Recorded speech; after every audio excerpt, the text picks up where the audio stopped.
رمضان پاکستان، رمضان پاکستان۔ خواتین و حضرات، ہم آپ کو خوش آمدید کہتے ہیں رمضان پاکستان کی خصوصی سحری نشریات میں۔ اب وقت ہوا جاتا ہے قصص الانبیاء کے سیگمنٹ کا۔ خواتین و حضرات، آج ہم قصص الانبیاء کے سیگمنٹ میں قارون کا قصہ اور واقعہ بیان کرنے جا رہے ہیں۔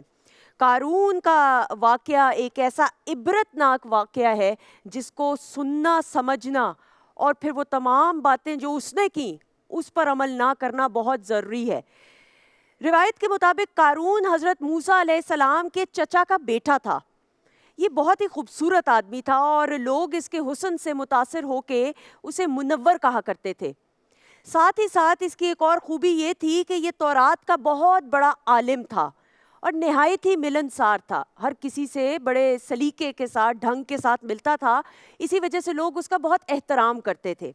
لیکن جیسے ہی اس کے پاس مال و دولت آئی، پیسہ آیا، تو اس کے حالات میں تبدیلی رونما ہوئی، تو قارون منافق ہو کر نہ صرف منافق ہوا بلکہ حضرت موسیٰ علیہ السلام کا بھی بہت بڑا دشمن بن گیا۔ قارون خواتین و حضرات، جب اس کے پاس مال و دولت آئی تو وہ مغرور ہو گیا، تکبر میں مبتلا ہو گیا، سرکش ہو گیا۔ وہ نہ صرف حضرت موسیٰ علیہ السلام کا دشمن بن گیا بلکہ حضرت موسیٰ علیہ السلام نے جب اس کو زکوٰۃ کا حکم دیا کہ زکوٰۃ کا حکم نازل ہوا ہے، تو اس نے پہلے تو حضرت موسیٰ علیہ السلام کو کہا کہ میری جتنی بھی مال و دولت ہے اس میں جو بھی زکوٰۃ کا حصہ بنتا ہے میں ضرور زکوٰۃ دوں گا۔ لیکن جب اس نے حساب کتاب کیا تو وہ بہت بڑی تعداد بن رہی تھی زکوٰۃ کی، تو یہ دیکھ کر قارون پر بخل کا بھوت سوار ہو گیا اور وہ بنی اسرائیل کے لوگوں کو کہنے لگا کہ زکوٰۃ کے بہانے حضرت موسیٰ علیہ السلام تمہارا مال لینا چاہتا ہے۔ قارون کا بغض خواتین و حضرات اس قدر بڑھ گیا کہ اس نے ایک عورت کو پیسے دے کر آمادہ کیا کہ وہ حضرت موسیٰ علیہ السلام پر برائی کی تہمت لگائے۔ جب حضرت موسیٰ علیہ السلام کو پتہ چلا تو انہوں نے کہا کہ اس عورت کو میرے سامنے لے کے آؤ۔ جب وہ عورت حضرت موسیٰ علیہ السلام کے سامنے آئی تو حضرت موسیٰ علیہ السلام نے اس کو کہا کہ اے عورت، سچ سچ بتا کہ سارا ماجرا کیا ہے، سارا واقعہ کیا ہے۔ حضرت موسیٰ علیہ السلام کی ہیبت اور جلال کو دیکھ کر عورت نے اعتراف جرم کر لیا کہ اے اللہ کے نبی، مجھے قارون نے بہت سارا پیسہ دیا ہے، بہت ساری مال و دولت دی ہے کہ میں آپ پر تہمت لگا سکوں۔ خواتین حضرت، اس وقت حضرت موسیٰ علیہ السلام سجدہ شکر میں گر گئے اور آپ نے سجدے میں یہ دعا مانگی، اے اللہ، قارون پر اپنا غضب نازل فرما۔ اور پھر لوگوں کو کہا کہ جو میرے ساتھی ہیں وہ میرے ساتھ ہو جائیں اور جو قارون کے ساتھی ہیں وہ قارون کے ساتھ ہو جائیں۔ خواتین و حضرات، سوائے دو بد نصیبوں کے تمام ساتھی حضرت موسیٰ علیہ السلام کے پاس آ گئے اور قارون سے دور ہو گئے۔ پھر حضرت موسیٰ علیہ السلام نے زمین کو حکم دیا کہ اے زمین تو قارون کو پکڑ لے، تو قارون ایک دم گھٹنوں تک زمین میں دھس گیا، اور پھر حضرت موسیٰ علیہ السلام نے زمین سے وہی فرمایا تو قارون کمر تک زمین میں دھس گیا اور وہ مکمل زمین میں دھس گیا۔ قارون کے ساتھی کہنے لگے کہ موسیٰ علیہ السلام کو کہ آپ نے قارون کو اس لیے زمین میں دھسایا ہے کہ آپ قارون کے خزانوں کے مالک بننا چاہتے ہیں۔ یہ سن کر حضرت موسیٰ علیہ السلام نے اللہ سے دعا کی تو سارا کا سارا خزانہ قارون کے ساتھ زمین میں دفن ہو گیا۔ خواتین و حضرات، قارون کے پاس اس قدر خزانہ تھا کہ اس کا ذکر سورہ قصص میں فرماتا ہے کہ بے شک قارون حضرت موسیٰ علیہ السلام کی قوم میں سے تھا، پھر اس نے ان پر ظلم کیا تو ہم نے اس کو اتنے خزانے دیے تھے کہ جس کی کنجیاں ایک طاقتور جماعت پر بھاری تھیں۔ اسی سورہ میں خواتین و حضرات وہ نصیحت بھی بیان کی گئی جو حضرت موسیٰ علیہ السلام نے قارون کو دی تھی۔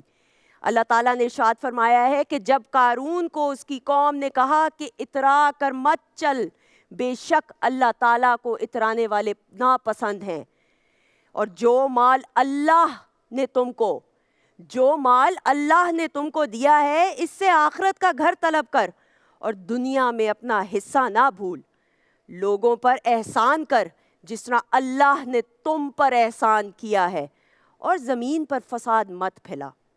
مگر قارون نے اس نصیحت پر عمل نہیں کیا۔ خواتین و حضرات، اللہ سورہ قصص میں ارشاد فرماتے ہیں کہ ہم نے اس کے گھر کو زمین میں دھسا دیا تو قارون کے پاس کوئی جماعت نہ تھی جو اللہ کے غضب سے اس کو بچاتی۔ خواتین و حضرات، میرے پیارے بہن بھائیوں، اس واقعے میں عبرت ہی عبرت ہے۔ آپ دیکھیے کہ قارون غرور میں، تکبر میں اور کس انداز سے سرکش ہو چلا تھا۔ اللہ جسے چاہے خواتین و حضرات مال و دولت سے، عزت سے نوازے۔ وہ میرا رب، میرا پروردگار، پوری کائنات کا خالق و مالک ہے۔ وہی میرا رب ہے جو فرش سے عرش پر اور پھر عرش سے فرش پر لے جا سکتا ہے۔ اللہ تعالیٰ ہمیں توفیق عطا فرمائے کہ اللہ کے دیے ہوئے میں سے ہم دینے کی ایک کوشش اور کاوش کر سکیں اور اپنا فرض نبھائیں، اپنی ذمہ داری کو سمجھتے ہوئے، جانتے ہوئے۔ حدیث قدسی کا مفہوم بیان کرتے ہوئے حدیث قدسی میں آتا ہے کہ غرور اللہ کی چادر ہے۔ جو غرور کرتا ہے وہ ایسے کہ جیسے اللہ کی چادر کھینچ رہا ہو۔ اسی لیے غرور اور بخل جیسی بیماری سے ہر ممکن بچنے کی کوشش کریں۔ اللہ تعالی ہمیں توفیق عطا فرمائے کہ ہم نیکی کا، ہدایت کا راستہ اپنائیں اور اپنے رب کی رضا اور خوشنودی حاصل کر لیں۔ قصص الانبیاء کے سیگمنٹ میں آج کا یہ سبق آموز واقعہ آپ کے سامنے پیش کیا۔ انشاءاللہ کل اسی سیگمنٹ میں آپ سے پھر ملاقات ہوگی۔ اب ہم بڑھیں گے اپنے معزز مہمانوں کی طرف اور یاسر قریشی کی طرف۔ جی